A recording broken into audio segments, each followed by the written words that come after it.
Esta é a 6ª temporada do Desafio Profissão, um programa da equipe de orientação profissional do curso de Psicologia da PUC de São Paulo, da TV PUC e do NASCE Orientação Vocacional. Conversaremos agora sobre a medicina veterinária na perspectiva da cirurgia.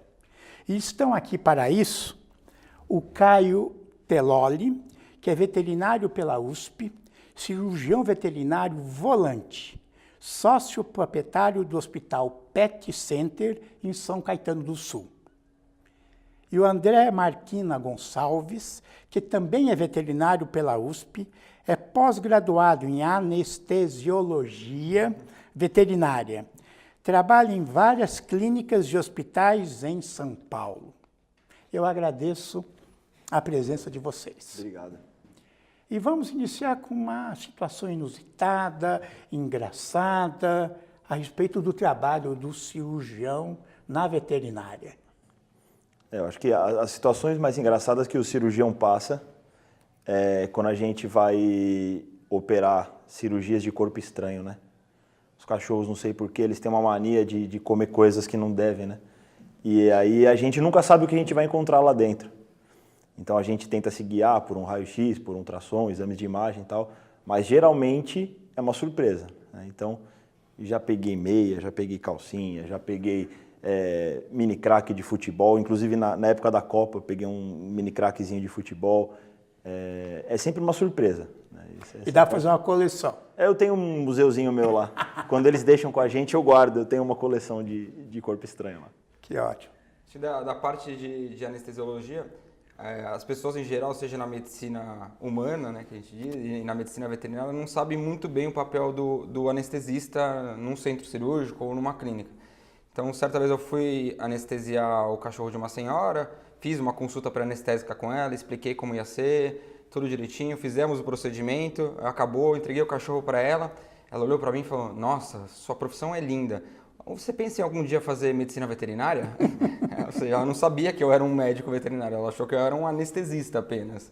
As pessoas têm não sabem muito bem, né, o que faz. Umas funções mais... Então vamos caracterizar, qual é o trabalho do médico veterinário na cirurgia? Eu atendo a consulta ou a pessoa procura diretamente um cirurgião e aí eu faço o primeiro atendimento, ou quando essa pessoa procura um atendimento clínico geral, o clínico geral me encaminha esse paciente. A gente dá esse primeiro atendimento. O paciente é o animal. Isso. Aí a gente dá esse primeiro atendimento, a gente planeja os exames pré-anestésicos sempre que possível, né, quando não é uma emergência. A gente planeja os exames pré-anestésicos, passa os exames pré-anestésicos pelo cardiologista, passa pelo anestesista, todo mundo dá o seu ok, a gente agenda o dia da cirurgia e opera. Normalmente esse animal depois fica internado, aí passa para o pessoal da internação e o cirurgião ele acompanha até a alta, né? Essa alta às vezes ela pode ser uma alta parcial, né? Por exemplo, um animal que retirou um tumor, por exemplo, depois a gente acaba encaminhando ele para um oncologista veterinário. Ou uma alta total, quando realmente a cirurgia é a resolução do problema. E a gente acompanha até a retirada de pontos, animal com problemas ortopédicos, a gente acompanha às vezes até 6 meses, 1 ano, com radiografias constantes, etc., retornos constantes. Quer dizer, é muito parecido com a medicina humana, tem várias especialidades para você falou em oncologia, cardiologia. Você falou cardiologia, anestesiologia. Eu acho que essa é a tendência, né? Uma coisa que começou quando a gente estava no começo da faculdade, há 10 anos, 12 anos atrás, isso estava começando. Ainda a maior parte das clínicas tinha o veterinário faz tudo, né? Ele fazia tudo, fazia a cirurgia, a consulta, ele anestesiava, ele dava alta, ele ficava na internação, uma pessoa só responsável por tudo. Aí, seguindo a tendência da medicina humana, a gente começou a ir separando em especialidades, né? Eu acho que se a gente for para o interior do Brasil, vai ser difícil de encontrar essas figuras todas. Encontrar um anestesiologista, um cardiologista, um endocrinologista em cada cidadezinha do Brasil. Mas na cidade de São Paulo, na Grande São Paulo, isso está bem estabelecido, né? Acho que só sobrevive quem começa a se especializar mesmo. E quem faz o diagnóstico de uma cirurgia é o cirurgião ou é o médico clínico? Tem um clínico também, né? Normalmente o clínico, teoricamente, ele tem a capacidade de identificar se essa patologia ela é cirúrgica ou não. Às vezes ele não sabe exatamente o que vai ser feito, não sabe exatamente a técnica, enfim, mas ele sabe que ela é uma patologia cirúrgica, e aí ele encaminha para o cirurgião. Aí, o papel do cirurgião, na maioria das vezes, ele é mais explicar como vai ser feita a cirurgia, quais são os prognósticos, o que se esperar de uma cirurgia, o que se esperar do resultado. As pessoas costumam perguntar, por exemplo, qual é o tempo de cirurgia, quantos pontos vai dar, tudo isso é mais o cirurgião que acaba falando. Mas normalmente o clínico ele sabe triar isso muito bem, né? Quando não sabe, ele acaba pedindo a opinião do especialista cirurgião, e aí a gente atua em conjunto para falar, não, isso é realmente cirúrgico ou isso não é cirúrgico. E anestesia também não faz o diagnóstico? Não, o anestesista ele entra numa parte, normalmente entra num segundo contato. Quem faz o contato com a gente normalmente é o cirurgião. O cirurgião vê que tem um caso cirúrgico, e daí ele entra em contato com o anestesista. Tenho esse caso, a gente precisa entrar em cirurgia, que exames que você precisa de mais alguma coisa, dá pra gente entrar, precisa passar com o cardiologista antes, não precisa. Então o anestesista que dá o aval final, podemos entrar ou não podemos entrar. E daí, normalmente, a gente vai até a clínica, ou então, se é uma clínica que a gente já está, o cirurgião vem com o animal até a gente, e aí a gente começa a preparar a cirurgia. Em alguns locais, o anestesista tem a consulta pré-anestésica, né? A gente conversa com o proprietário do animal, explica os riscos, explica o que vai ser feito de anestesia. Em outros lugares, não. Em outros lugares, o anestesista, às vezes, nem conversa com o proprietário do animal. O cirurgião define tudo, conversa tudo, e o anestesista só entra depois, no momento cirúrgico mesmo. Quais são as cirurgias mais comuns na veterinária? Da minha casuística, né? A mais comum, assim, campeã de todas é a castração, né? Que é a cirurgia letiva, que a gente previne aí vários problemas durante a vida do animal. A mais comum é a castração de machos e fêmeas, sem dúvida. De cirurgias que não são eletivas, na minha casuística, por exemplo, eu opero muito tumor, muito parte ortopédica, então fraturas. Não existe uma especialidade de ortopedia na Existe. veterinária? Inclusive eu não faço ortopedia, não sou ortopedista. Sei. Eu tenho um ortopedista que opera comigo. Então, na verdade, ele é o especialista. Eu chamo ele quando a gente tem um caso ortopédico. Mas eu faço contato com o proprietário. E aí, durante a cirurgia, eu entro junto com ele, a gente opera em 4 mãos. Mas ele é o que assina a cirurgia. Então, você tem as ortopédicas, os tumores, que são uma casuística bastante grande, e da parte de urinário e abdominal. Então, parte de corpo estranho, a gente pega muito corpo estranho, e da parte de urinário. Então, cálculos renais, cálculo em ureter, cálculo em bexiga, animais obstruídos, acho que esse é o campeão também. Da minha rotina tem só uma coisa a mais, que eu trabalho numa clínica que faz só odontologia veterinária. Então... Existe anestesia específica para odontologia? Diferente de uma pessoa... Na verdade, não precisaria fazer uma anestesia caso a gente conseguisse combinar com o cachorro de ficar quietinho ali enquanto faz o tratamento. Eu vou mexer aí. Mas como diferente de humano a gente não consegue isso, então a gente precisa fazer uma anestesia geral para poder fazer um tratamento periodontal bem feito. E como os cachorros não escovam os dentes adequadamente, a grande maioria dos cães precisa de um tratamento periodontal periódico, né? Porque eles comem coisas que não deviam comer, porque os cachorros no passado não tinham problemas dentários, ou tinham problemas dentários, e como viviam menos, né? Hoje em dia um cachorro vive 15, 20 anos, antigamente 5, no máximo 8, 10 anos. Então, quanto mais velho, mais vai precisar de um tratamento periodontal. Periodontal, que é gengiva? Tudo que envolve o periodonto, né? Que é os dentes em geral, né? Podemos dizer, de uma maneira mais simples. Tratamento de canal, faz Tratamento de canal, coloca aparelho, faz tudo que faz em um odontologista humano. Então, na minha rotina eu atendo bastante isso, porque eu trabalho numa clínica que só faz isso, né? Então, acho que é uma outra área que também tem bastante procedimento e bastante necessidade. E eu trabalho ainda num outro lugar que faz exames diagnósticos. Então, a gente precisa, para fazer uma tomografia, para fazer uma ressonância, ou para fazer um raio-x mais detalhado, a gente precisa muitas vezes sedar o animal, porque para fazer tomografia e ressonância sempre, porque não tem como pedir para ele ficar parado enquanto roda a máquina, né? Então, é uma outra área onde o anestesiologista é necessário em veterinária. A gente precisa anestesiar os animais durante esses procedimentos diagnósticos. Acho que é um pouquinho umas coisas que fogem da área dele, onde o anestesista é necessário e fora do centro cirúrgico, né? Acho que falando assim, bem falando em termos vulgares, a doença periodontal é o tártaro, né? Sim. É a placa, né? E aí, isso não tem muita relação com alimento, na verdade. Então, independente do que eles se alimentam, se eles se alimentam com uma ração muito boa, se eles se alimentam de restos, eles tendem a acumular placa bacteriana, que aí os cálculos vão se acumulando, e isso acaba que gera uma doença gengival, uma doença periodontal, eles perdem os dentes, é muito parecido. Isso como se a gente ficasse anos sem escovar os dentes, e acontece a mesma coisa com a gente, né? Então é por isso que eles precisam de um tratamento de vez em quando. Eu estava assistindo, por acaso, ontem, zapeando na net, e vi uma operação numa leoa, onde eles retiravam um ovário, se não me engano, para controlar um pouco né, para não dar um desequilíbrio no parque, para não ter excesso, que aí... Ele também trabalha com animais silvestres, o veterinário cirúrgico? Normalmente, o veterinário de silvestres, ele acaba indo para duas áreas, né? Ou animais de vida livre, de zoológicos, enfim, de reservas, ou ele vai atender pets exóticos. Né? E aí, pets exóticos, você tem aves, roedores, você tem mamíferos, você tem de todos os tipos. Normalmente, esse cara é um especialista nisso. Né? Eu não opero pets exóticos, porque, na verdade, a fisiologia deles é diferente, a anatomia deles é diferente, é tudo muito diferente. Tipo uma iguana, é isso? Tipo uma iguana, por exemplo. Que as pessoas têm em casa. Tem. Pra operar um pássaro, uma fratura de uma asa, por exemplo. Eu não sei, você pega bastante, né? E o anestesista, ele precisa ser o cara que ele sabe tudo da fisiologia desses animais silvestres. Porque a intubação é diferente, a anestesia é diferente, a contenção é diferente, é tudo diferente. E, normalmente, quem faz isso é uma pessoa que se especializou nisso. Na minha rotina, por exemplo, eu opero cães e gatos, ponto. Né? Agora, se me dá uma leoa para operar, é um felino gigante. Eu conseguiria operar, mas nunca tive oportunidade. Mas é diferente, é um mamífero, um felino, legal. Sim. Mas agora, partindo mais para o exótico, para réptil, ave, essas coisas assim, nunca me arrisquei, não pretendo.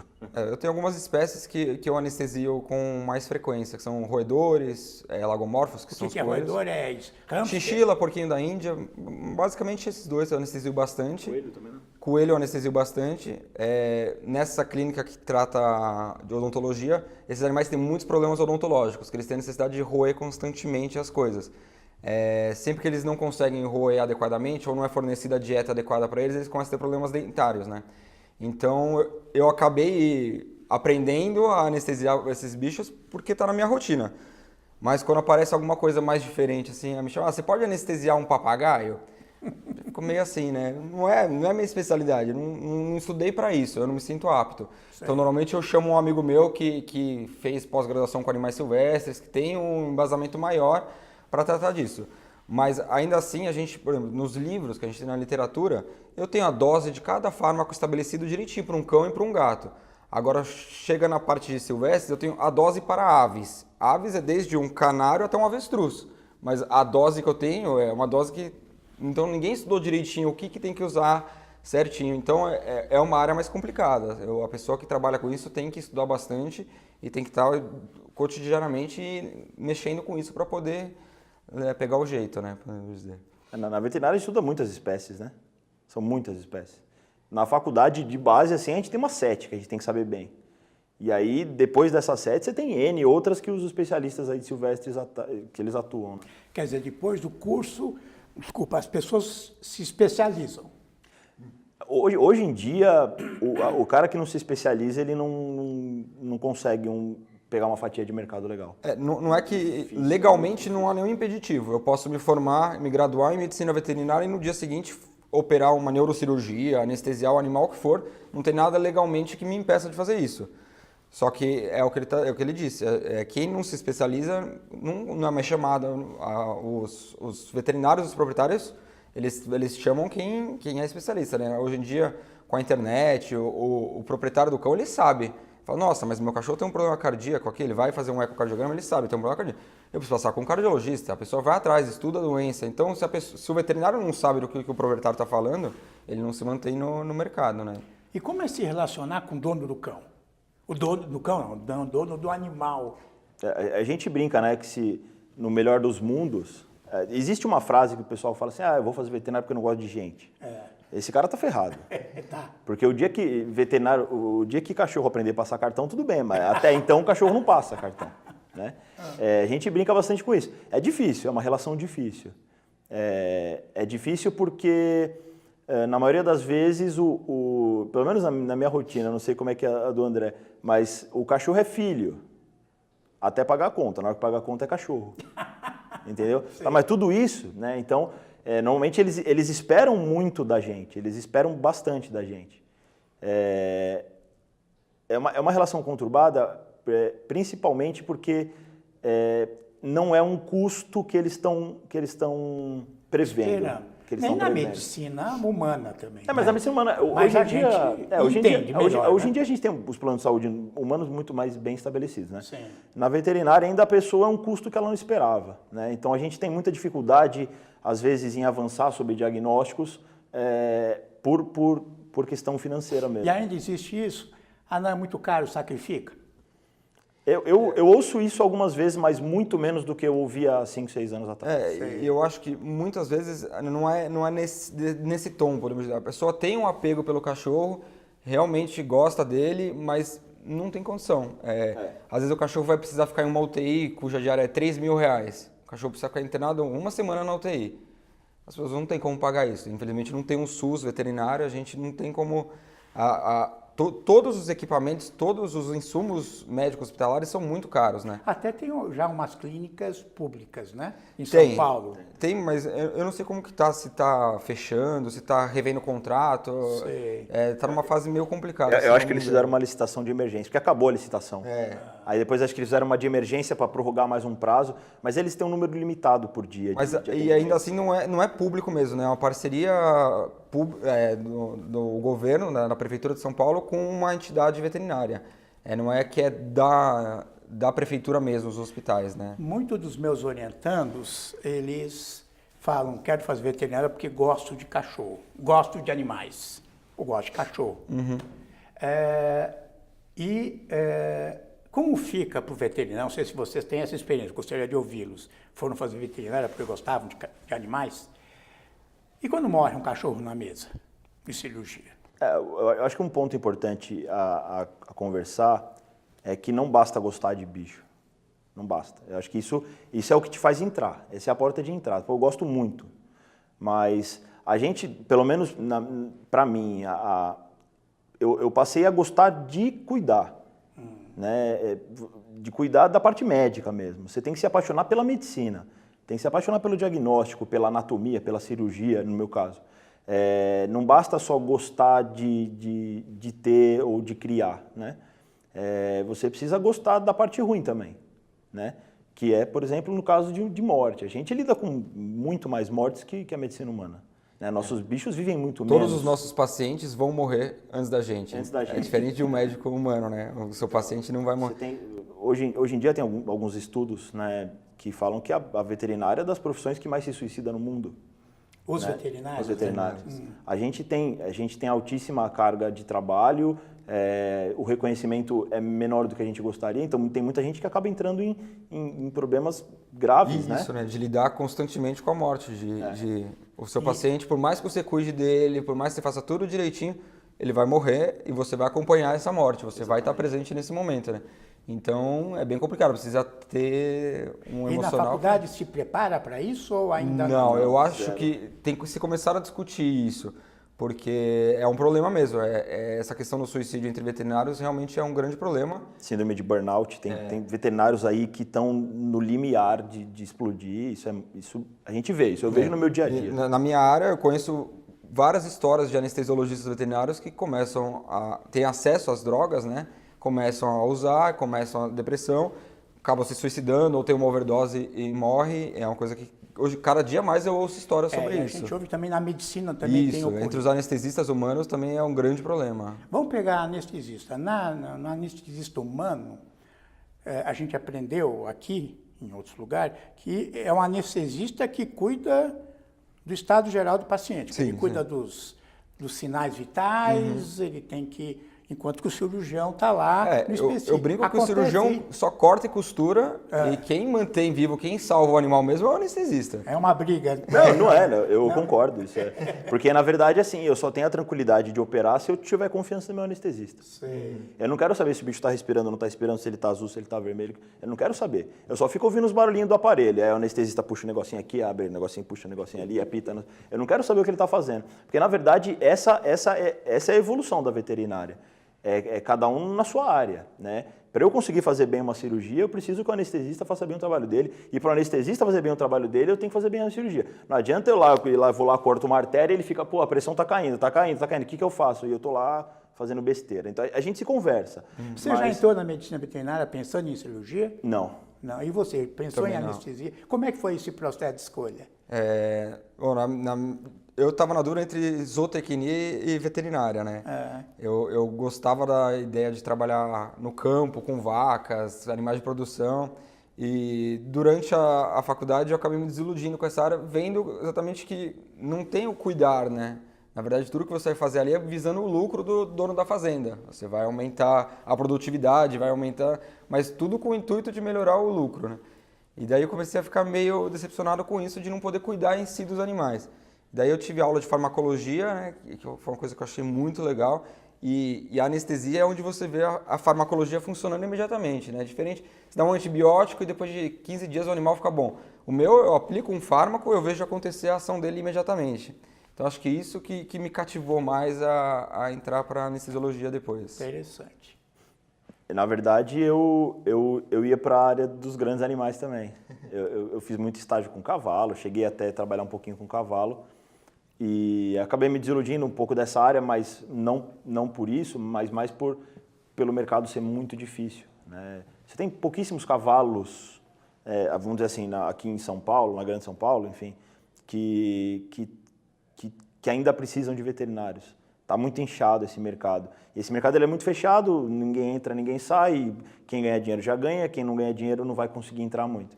Então, eu decidi ir para a clínica de pequenos animais. Eu fui para a clínica, comecei a trabalhar em 2 clínicas, até então não pensava em ser cirurgião, já era formado.